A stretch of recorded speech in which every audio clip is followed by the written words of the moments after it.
तेरे चरणों में लेकर हम स्तुति आए हैं हम तेरे चरणों में लेकर हम स्तुति प्यारे मसीहा आशीष दे हमें आत्मा से तू भर दे हमें प्यारे मसीहा आशीष दे हमें आत्मा से तू भर दे हमें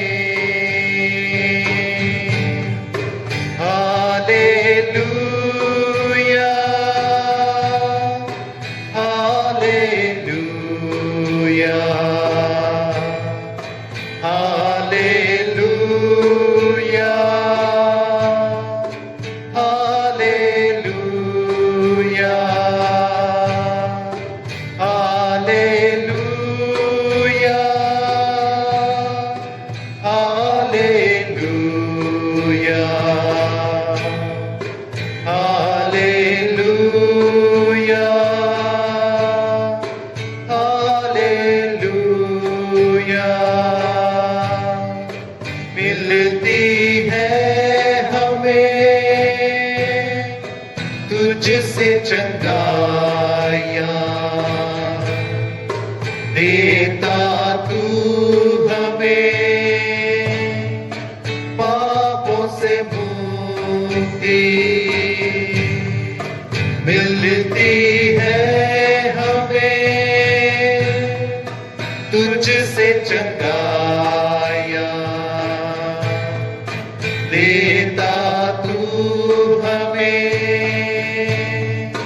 पापों से मुक्ति हालेलुया हालेलुया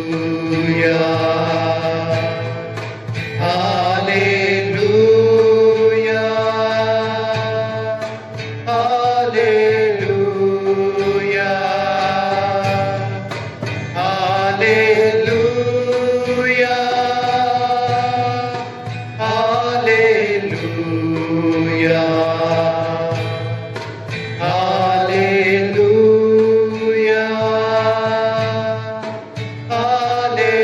हालेलुया हम बच्चे हैं परम पिता के बढ़ना है हमें वचनों में हम बच्चे हैं परम पिता के बढ़ना है हमें वचनों में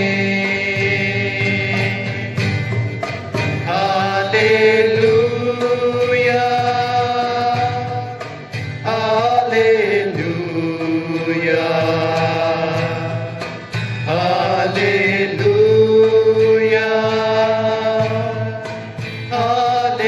हालेलुया हालेलुया हालेलुया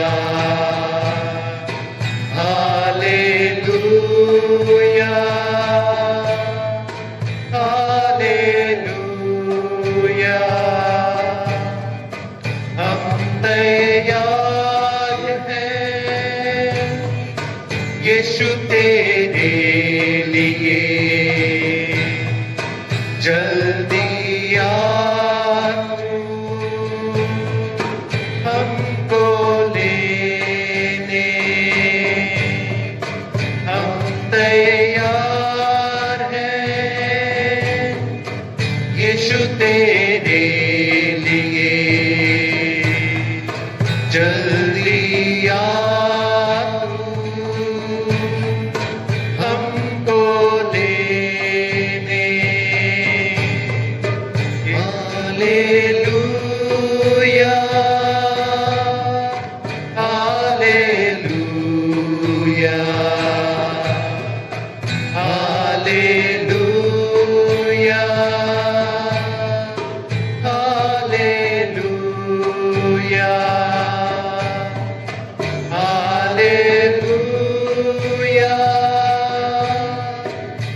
पाठ वचन प्रकाशित वाक्य की पुस्तक 5वें अध्याय का 1 से 6 पद।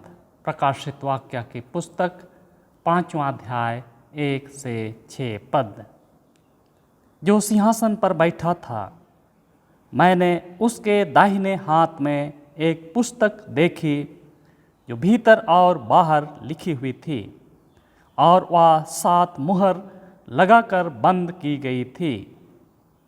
फिर मैंने एक बलवंत स्वर्गदूत को देखा जो ऊंचे शब्द से यह प्रचार करता था, इस पुस्तक के खोलने और उसकी मोहरें तोड़ने के योग्य कौन है? परंतु ना स्वर्ग में, ना पृथ्वी पर, ना पृथ्वी के नीचे कोई उस पुस्तक को खोलने या उस पर दृष्टि डालने के योग्य निकला।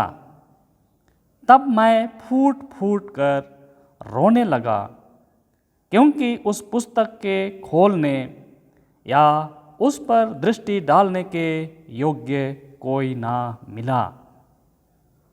इस पर उन प्राचीनों में से एक ने मुझसे कहा, मत रो, देख, यहूदा के गोत्र का वह सिंह जो दाऊद का मूल है, उस पुस्तक को खोलने और उसकी 7 मोहरें तोड़ने के लिए जयवंत हुआ है। तब मैंने उस सिंहासन और चारों प्राणियों और उन प्राचीनों के बीच में मानो एक वध किया हुआ मेमना खड़ा देखा। उसके 7 सींग और 7 आँखें थी। ये परमेश्वर की 7 आत्माएं हैं जो सारी पृथ्वी पर भेजी गई हैं। यह परमेश्वर का वचन है। परमेश्वर का धन्यवाद हो। आइए हम प्रार्थना करें। हे प्रभु परमेश्वर, स्वर्गिक पिता, तेरा धन्यवाद हो कि तूने हम सबों को आज का यह सुअवसर दिया कि हम तेरे पवित्र चरणों में उपस्थित हो करके तेरे पवित्र वचनों की गूढ़ रहस्य की बातों को हम सीख सकें, समझ सकें। तेरी आराधना करने के लिए हम सिद्ध और पवित्र हो सकें। तो अपने पुत्र यीशु मसीह के लहू से हम सबों को शुद्ध और पवित्र कर दे। हमारे मन के विचारों को शुद्ध कर दे, हमारे हृदय को तैयार कर, ताकि तेरा पवित्र वचन हमारे हृदय रूपी भूमि पर बोया जाएगा तो 100 गुना, 60 गुना और 30 गुना फल उत्पन्न करे। हमारे प्रभु यीशु ख्रिस्त के नाम से आमीन। तो प्रभु में मेरे प्रियो, आज फिर से इस शाम की बेला में, इस संध्या की घड़ी में हम दिन भर के तमाम आशीषों के लिए परमेश्वर को धन्यवाद दें कि ईश्वर पिता ने हम हर एक को आज का दिन दिया था, जिसमें हम सभी सुरक्षित पाए गए और इस सांझ की बेला में हम प्रभु के चरणों में उपस्थित हो पाए हैं। आज बहुत सारे लोग इस संसारिक जीवन की भाग दौड़ में फंसे हुए हैं। उनको ऐसा नसीब नहीं हुआ कि वे प्रभु की उपस्थिति में आकर के उसकी आराधना कर पाएँ, लेकिन प्रभु ने हम हर एक के लिए यह अवसर दिया है, इसलिए हम परमेश्वर को धन्यवाद दें। आज हम प्रकाशित वाक्य की पुस्तक 5वें अध्याय में जो वर्णित घटनाओं और उन प्रकाशनों के विषय में हम सोच विचार करें, सीखने का प्रयास करेंगे। ये प्रकाशित वाक्य की पुस्तक बहुत कोई पढ़ने से डरते हैं, क्योंकि इसमें ऐसे गूढ़ रहस्य की बातें, ऐसी डरावनी बातें, भविष्य में होने वाली घटनाएं, परमेश्वर की अद्भुत योजनाएं और आने वाले भविष्य, इन सब के विषय में वर्णन पाया जाता है, जो हमारे जीवन के लिए आशीष का कारण है और बहुत सारी ऐसी घटनाओं का वर्णन है जिससे हम पढ़ करके डर सकते हैं। तो आइए हम प्रकाशित वाक्य की पुस्तक 5वें अध्याय में वर्णित घटनाओं का कुछ हम छानबीन करें, देखने का प्रयास करें। उससे पहले कि इस पुस्तक के लेखन काल के विषय में हम लोग याद करें कि इस पुस्तक का लेखन काल विशेष करके 81 ईस्वी सन से 96 ईस्वी के बीच में यह पुस्तक लिखी गई है। लेखक द्वितीय शताब्दी के मध्य में युस्तिन ने लिखा कि प्रकाशित वाक्य की पुस्तक यूहन्ना ने लिखा, जो ख्रिस्त का शिष्य था। अंतर साक्ष्य के आधार पर यह पुस्तक यूहन्ना द्वारा लिखी गई, जो पाठकों का भाई तथा उनके क्लेशों में सहभागी है। प्रकाशित वाक्य पहला अध्याय के 9 पद को जब हम पढ़ते हैं तो वह पाठकों का भाई अपने आप को कहता है, मैं यूहन्ना जो तुम्हारा भाई और यीशु के क्लेश और राज्य और धीरज में तुम्हारा सहभागी हूँ। परमेश्वर के वचन और यीशु की गवाही के कारण पतमुस नामक टापू में था। ये इस पुस्तक का लेखक हम सभी पाठकों के लिए कहता है कि मैं तुम्हारा भाई हूँ और यीशु मसीह के वचन के कारण से, गवाही के कारण से पतमुस नामक टापू में मैं कैद था। इसकी जो पृष्ठभूमि हमें बतलाता है कि जब हम इस पुस्तक को पढ़ते हैं तो यह पता चलता है कि यह संकट और सताव का युग था।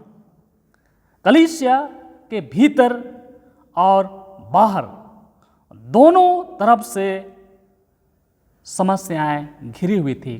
कलीसिया पर आक्रमण कर रहे थे, आंतरिक शक्तियां भी और बाहरी शत्रु भी कलीसिया पर प्रहार कर रहे थे। हम सभी जानते हैं कि कलीसिया यीशु ख्रिस्त की देह है और यीशु ख्रिस्त ने स्वयं कहा कि मैं अपनी कलीसिया बनाऊंगा और उस पर अधोलोक के फाटक प्रबल ना होंगे। शैतान दुष्ट बैरी अपनी पूरी योजना के द्वारा, षड्यंत्र के द्वारा कलीसिया को हमेशा से हानि पहुंचाने का ही षड्यंत्र रचा और यह जो पुस्तक लिखी गई है ऐसी समस्याओं के बीच ही कलीसिया जब विपत्तियों से घिर चुका था। तो आइए हम इस 5वें अध्याय के बातों पर हम लोग देखने का प्रयास करें। यहाँ पर लिखा है कि ये मुहर लगी हुई पुस्तक और मेमने का वर्णन है। इस पुस्तक को कौन खोल सकता है? इस पुस्तक को कौन खोल सकता है? कोई नहीं, केवल एक ही है। केवल इस पुस्तक के खोलने के योग्य केवल एक ही है। वह गत्समनी में भी सफल रहा, कलवरी के क्रूस पर भी जब उसने कहा पूरा हुआ और अपने स्वर्गीय सिर सीने की ओर झुका दिया। तीसरे दिन वह मृतकों में से जी उठा और मृत्यु, पाप, नरक और शैतान पर जयवंत हुआ है। 5वें अध्याय के दूसरे पद में हम पाते हैं, फिर मैंने एक बलवंत स्वर्गदूत को देखा जो ऊंचे शब्द से यह प्रचार करता था, इस पुस्तक के खोलने और उसकी मोहरें तोड़ने के योग्य कौन है। यह एक ललकार है। यूहन्ना को यह स्वर्गदूत ललकार रहा है कि कौन है जो इस पुस्तक की मोहरें और इस पुस्तक को खोल करके उसकी मोहरों को तोड़ सकता है। तीसरे पद में हम पाते हैं कि परंतु ना स्वर्ग में, ना पृथ्वी पर, ना पृथ्वी के नीचे कोई उस पुस्तक को खोलने या उस पर दृष्टि डालने के योग्य निकला। कोई नहीं है, कोई नहीं है। ऐसा क्या कारण है कि उस पुस्तक की मोहरें और पुस्तक पर दृष्टि डालने के लिए, नज़र डालने के लिए कोई नहीं मिला। हम लोग पाते हैं, लिखा है स्वर्ग में भी कोई नहीं मिला, पृथ्वी पर भी कोई नहीं मिला और पृथ्वी के नीचे अर्थात पाताल लोक में भी कोई नहीं मिला। इसका कारण यह है, पहली बात हम लोग देखेंगे कि स्वर्ग में क्यों नहीं मिला। स्वर्ग में तो केवल स्वर्गदूत लोग हैं, स्वर्ग में केवल स्वर्गदूत हैं और स्वर्गदूत मनुष्य नहीं होने के कारण से वह मानव मुक्ति के कार्य को वे लोग पूरी नहीं कर पाएंगे। मनुष्यों का उद्धार करने के लिए मनुष्य ही चाहिए, क्योंकि बाइबल की प्रथम पुस्तक उत्पत्ति नामक पुस्तक में परमेश्वर की महान योजना का घोषणा करते हुए हम पाते हैं। उत्पत्ति 3 अध्याय के 15वें पद में हम लोग पाते हैं कि जब आदम और हवा पाप में गिरते हैं, श्राप दिया जाता है शैतान को, सांप को जब श्राप दिया जाता है, उत्पत्ति 3 का 15 पद में इस प्रकार हम लोग पाते हैं, और मैं तेरे और इस स्त्री के बीच में और तेरे वंश और इसके वंश के बीच में बैर उत्पन्न करूंगा, वह तेरे सिर को कुचल डालेगा और तू उसकी एड़ी को डसेगा। अर्थात स्त्री का वंश ही उद्धार का काम को पूरी करेगा और इसलिए स्वर्गदूत उद्धार के कार्य को पूरी नहीं कर पाएंगे। इसलिए यूहन्ना जब उनको स्वर्ग या दर्शन दी जाते हैं, स्वर्ग खोल दी जाती है, वहाँ पर देखता है कि कोई नहीं मिला, कोई नहीं मिला, क्योंकि केवल स्वर्गदूत लोग स्वर्ग में हैं। दूसरी बात पाते हैं, पृथ्वी पर दृष्टि डालता है, जब पूरे संसार को देखता है। संसार में क्या देखता है कि संसार में तो केवल आदम के वंशज लोग हैं और आदम के पाप के कारण से सभी मनुष्य पापी हैं, सभी मनुष्य पापी हैं और एक पापी व्यक्ति दूसरे पापी व्यक्ति का उद्धार नहीं कर पाएगा, नहीं कर पाएगा। और इसी कारण से हम लोग पाते हैं कि प्रभु यीशु मसीह इस संसार में एक निष्कलंक मनुष्य के रूप में जन्म लिया। पवित्र आत्मा से वह मरियम के गर्भ में गर्भ धारण करता है। तो इस तरह से हम लोग देखते हैं कि पृथ्वी मनुष्यों से, जो लोग धरती पर हैं, पृथ्वी पर हैं, पापी मनुष्यों से भरा पड़ा हुआ है, इसलिए कोई भी उस पुस्तक की मुहर को खोलने के योग्य नहीं मिला। तीसरी बात हम लोग पाते हैं कि पृथ्वी के नीचे अर्थात पाताल लोक में भी वहाँ कोई नहीं मिला। पाताल लोक में कौन लोग रहते हैं? पाताल लोक में तो केवल मृत व्यक्तियों का आत्मा है, मृत व्यक्तियों का आत्मा है और एक मृत व्यक्ति की आत्मा मनुष्यों का उद्धार नहीं कर पाएंगे। इसीलिए ना स्वर्ग में, ना पृथ्वी पर, ना पृथ्वी के नीचे पाताल लोक में इस पुस्तक की मोहर को तोड़ने के लिए और पुस्तक को खोलने के लिए कोई नहीं मिला। इसलिए यूहन्ना फूट फूट कर रोता है, फूट फूट कर रोने लगता है। यूहन्ना के रोने का यही कारण है कि कोई नहीं मिला और यूहन्ना ऐसे रोता है, ऐसे रोता है, वह फूट फूट कर, सिसक सिसक कर, वह पूरी रीति से रो भी नहीं पा रहा है, रो भी नहीं पा रहा है। पद संख्या 5 में हम लोग पाते हैं, इस पर उन प्राचीनों में से एक ने मुझसे कहा, मत रो, मत रो। एक आशा भरा संदेश लेकर के एक प्राचीन आता है और कहता है कि मत रो, समाधान है, समाधान हो चुका है। उस पुस्तक की मुहर को और उसकी जो बंद की गई है उसको तोड़ने के लिए, खोलने के लिए एक है, और वह कौन है? पद संख्या 5 का 5 में इस प्रकार हम पाते हैं, इस पर उन प्राचीनों में से एक ने मुझसे कहा, मत रो, देख यहूदा के गोत्र का वह सिंह। यहाँ पर बतलाता है कि यहूदा के गोत्र का वह सिंह। एक व्यक्ति था जो पुस्तक की 7 मुहर को खोल सकता था, उसे यहूदा के गोत्र का सिंह कहा गया है। यहूदा कौन था? यहूदा हमारे मूल पुरुष याकूब के 12 पुत्रों में से 5वां पुत्र था, चौथा पुत्र था। उसका चौथा स्थान में था। उनके जो याकूब के जो 12 बेटे थे उनमें से चौथा स्थान रखता था यहूदा का। तो जब याकूब मरने पर था उस समय अपने 12 पुत्रों को बुलाता है और उनको आशीष देता है। उत्पत्ति नामक पुस्तक 49 अध्याय के 8 से 10 पद में इस प्रकार हम लोग पाते हैं, जब अपने सब पुत्रों को याकूब आशीष देता है, आशीर्वाद देता है, उस समय यहूदा को जो आशीष दिया है उसके संबंध में उत्पत्ति 49 अध्याय का 8 से 10 पद में हम लोग पाते हैं, लिखा है, हे यहूदा, तेरे भाई तेरा धन्यवाद करेंगे, तेरा हाथ तेरे शत्रुओं की गर्दन पर पड़ेगा, तेरे पिता के पुत्र तुझे दंडवत करेंगे। यहूदा सिंह का बच्चा है। हे मेरे पुत्र, तू अहेर करके गुफा में गया है, वह सिंह अथवा सिंहनी के समान दबकर बैठ गया, फिर कौन उसको छेड़ेगा? जब तक सीलो ना आए तब तक ना तो यहूदा से राजदंड छूटेगा, ना उसके वंश से व्यवस्था देने वाला अलग होगा, और राज्य के लोग उसके अधीन हो जाएंगे। अर्थात यहूदा को यही आशीर्वाद याकूब ने दिया था। और इसी कारण से हम लोग यहाँ पर पाते हैं कि यीशु मसीह जो यहूदा के गोत्र से ही उसका जन्म हुआ था। यीशु मसीह का जन्म यहूदा के गोत्र से हुआ।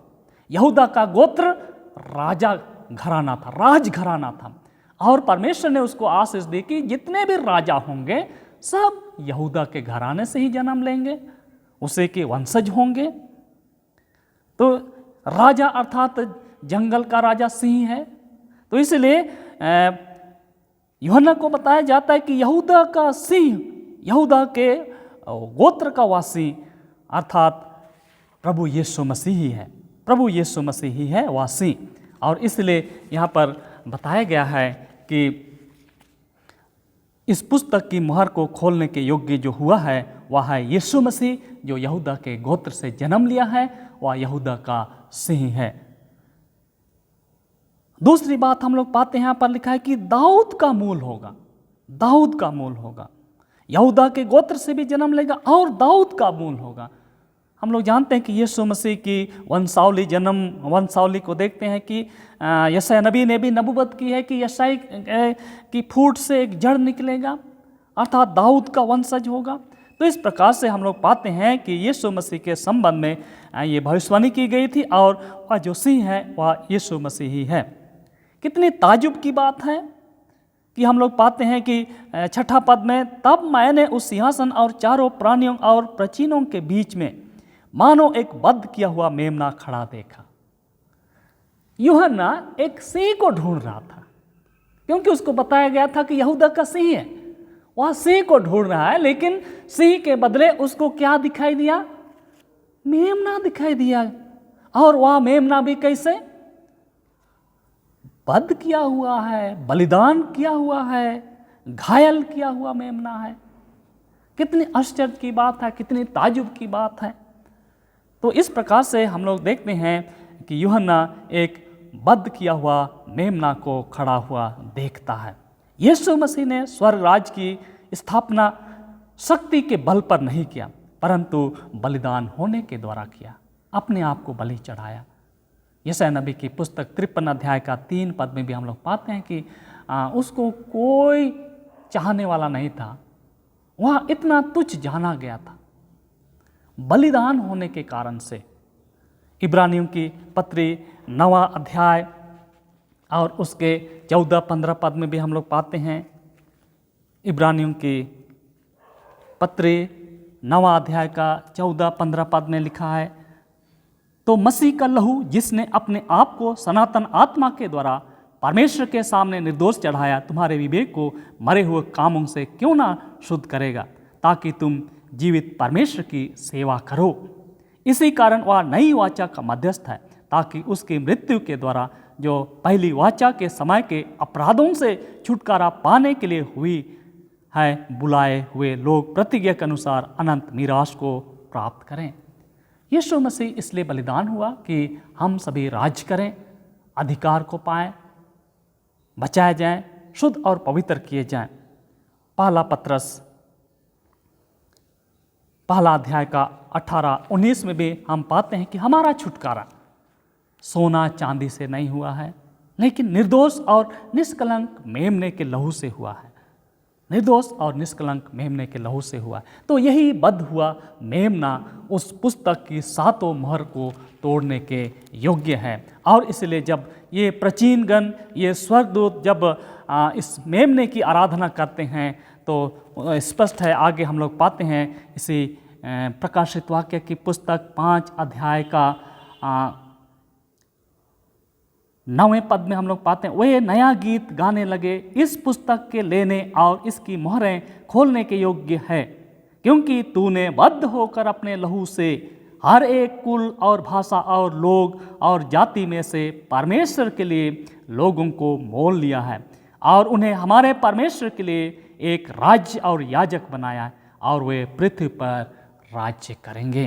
प्रभु का धन्यवाद हो कि यीशु मसीह ने एक मेमना बन करके आया और बद्ध हो गया, अपना लहू बहाया और हम सबों को परमेश्वर की महिमा के लिए खरीद लिया, मोल लिया, और एक याजकों का वर्ग बनने के लिए, याजकों का समाज बनने के लिए, और पृथ्वी पर और परमेश्वर के साथ राज्य करने के लिए हम सबों को यह मेमना ने अपना बहुमूल्य लहू बहाने के द्वारा से खरीद लिया। परमेश्वर का धन्यवाद हो कि हम सब जब इस संसार में रहते हैं तो प्रभु की आराधना करने के लिए हम लोग बुलाए गए हैं, या निष्कलंक मेमने के द्वारा ही हुआ है।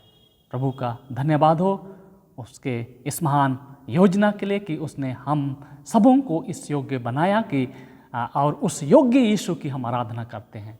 क्योंकि हम लोग गीतों को भी गाते हैं कि केवल तू ही योग्य है, केवल तू ही है, अर्थात यीशु मसीह ही योग्य है, उस मोहर को तोड़ने के योग्य है, उस पाप और बुराई के बंधन से छुटकारा करने के योग्य है।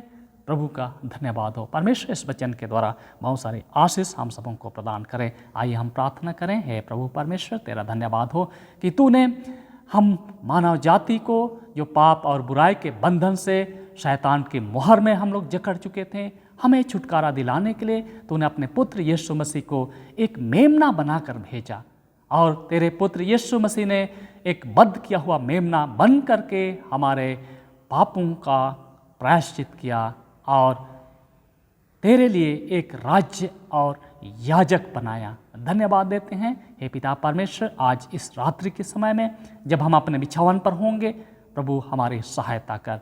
हम विनती करते हैं उन बीमार दुखित जनों को भी जो इस रात्रि के समय में बिछावन पर पड़े हुए हैं, करहा रहे हैं, अस्पतालों में आए, प्रभु उनको तू छुटकारा और चंगाई प्रदान कर। इस रात्रि में आने वाले हर एक संकट विपत्ति से तो हम सबों को बचा के रखना, ताकि हम कल के नए भोर में पहुंचकर फिर से तेरा धन्यवाद कर पाएँ। सारी आदर महिमा तुझे देते हुए विनती यीशु के नाम से मांगते हैं, सुन और दया से ग्रहण कर, आमीन। अब जिस प्रकार हमारे उद्धारकर्ता ख्रिस्त ने सिखाया, हम प्रार्थना करें। हे हमारे पिता, तो जो स्वर्ग में है, तेरा नाम पवित्र माना जाए, तेरा राज जाए, तेरी इच्छा जैसे स्वर्ग पूर्ण होती है वैसे पृथ्वी पर भी हो। हमारे दिन भर की रोटी आज हमें दे, और हमारे अपराधों को क्षमा कर जैसे हमने अपने अपराधियों को क्षमा किया है, और हमें परीक्षा में न डाल, परंतु बुराई से बचा, क्योंकि राज, सामर्थ, महिमा अब सदा तेरी है, आमीन। अनुग्रह वचन और हमारे प्रभु यीशु ख्रिस्त का अनुग्रह, ईश्वर पिता का प्रेम और पवित्र आत्मा की सहभागिता हम सबों के संग सदा सर्वदा रहे, आमीन। सबों को यीशु सहाय। Good night.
तुम्हें जहाँ न कुछ कमी